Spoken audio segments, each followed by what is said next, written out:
আমরা বাঙালিরা food lover, এটা সবাই জানুক আর না জানুক। ট্র্যাডিশনাল খাবারের প্রতি আমাদের যে ভালোবাসা, সেটি নিয়ে আজকের আয়োজন ভিম লিকুইড এক নিমিষে দেশি স্বাদ।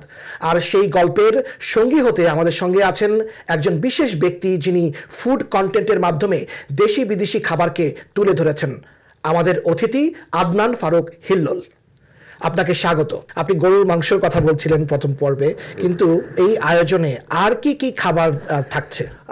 বেসিক্যালি এই শোটার ডিজাইন হচ্ছে আমাদের দেশের জনপ্রিয় এক একটা ফুড আইটেম নিয়ে। আমি আসলে ফুড আইটেম বলবো কি না, ধরেন যে গরুর মাংস একটা এপিসোড, ইলিশ মাছ একটা এপিসোড, শীত চলছে, সো এই শীত উপলক্ষে পিঠার একটা এপিসোড আছে, যে বিভিন্ন অঞ্চলের পিঠাপুলিগুলা কিরকম সেই রকম। তারপরে মনে করেন দেশের বিভিন্ন জায়গায় স্ট্রিট ফুডগুলা কিরকম, সেখানে আমরা বিভিন্ন জায়গার স্ট্রিট ফুড দেখব, ঢাকা দেখব, ঢাকার বাইরের স্ট্রিট ফুড দেখব।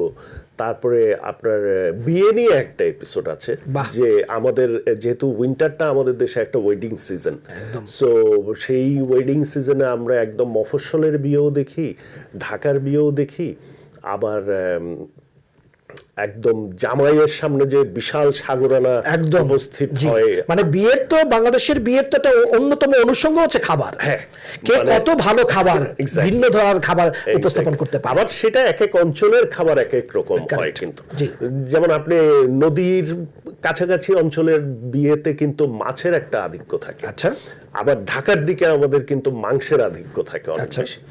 সো আবার রিলিজিয়ান পয়েন্ট অফ ভিউ থেকেও কিন্তু দেখা যায় যে হিন্দুদের বিয়ের সময় একটু মাছের আধিক্য থাকে, মুসলিমদের বিয়ের সময় একটু মাংসের আধিক্য থাকে। তো এই জিনিসগুলোই আর কি অনেক কিছুই এগুলো আর কি কভার। আপনি বিয়ের কথা বলছিলেন, মফস্বলের বিয়ে, গ্রামের বিয়ে, ঢাকা শহরের বিয়ে, একদম একটা দৃশ্যপট আমি আমার চোখে ভাসছিল, দেখতে পাচ্ছি। দারুণ একটি মফস্বলের বিয়েতে ঢুকে যাওয়ার একটা, তাই না? ওকে, তো আপনি যদি আমাদেরকে এই শুটিং এর গল্পটা বলেন, যে এই শুটিং করতে গিয়ে তো নিশ্চয়ই বাংলাদেশের বিভিন্ন অঞ্চলে গিয়েছেন, সেই অভিজ্ঞতা কেমন ছিল? শুটিং এর ক্ষেত্রে আমি যেটা বলতে চাই, যে আমাদের যে প্রোডাকশন যে হাউসটা ছিল আর কি, যে ভাইকে আমরা যে পরিমাণ শুটিং লোড দিচ্ছি নিতে পারবে তো, তারা একটু ডাউটে ছিল। তা আমাকে শুরুতে জিজ্ঞেস করছে যে ভাই আপনি পারবেন তো? আমি বলছি আমি পারবো, তোমরা পারবো কিনা ঠিক আছে। এবং যেদিন আমাদের শুটিং শেষ হয় তার আগের দিন ওরা আমার বলতেছে যে ভাই এটা আপনি মানে আনবিলিভেবল, আমরা অমানুষের মতো কাজ করছি। কেন অমানুষের মতো কাজ করছি এটা আমি বলি, যে ধরেন আমরা প্রায় 13-14টা জেলা ঘুরছি 15 দিনে, which is মানে রিয়েলি আনবিলিভেবল। মানে প্রায় প্রতিদিন একটি করে জেলা। আর এই পর্বগুলো যখন আপনি দেখবেন, প্রতিটা পর্বে 3টা পার্ট থাকে।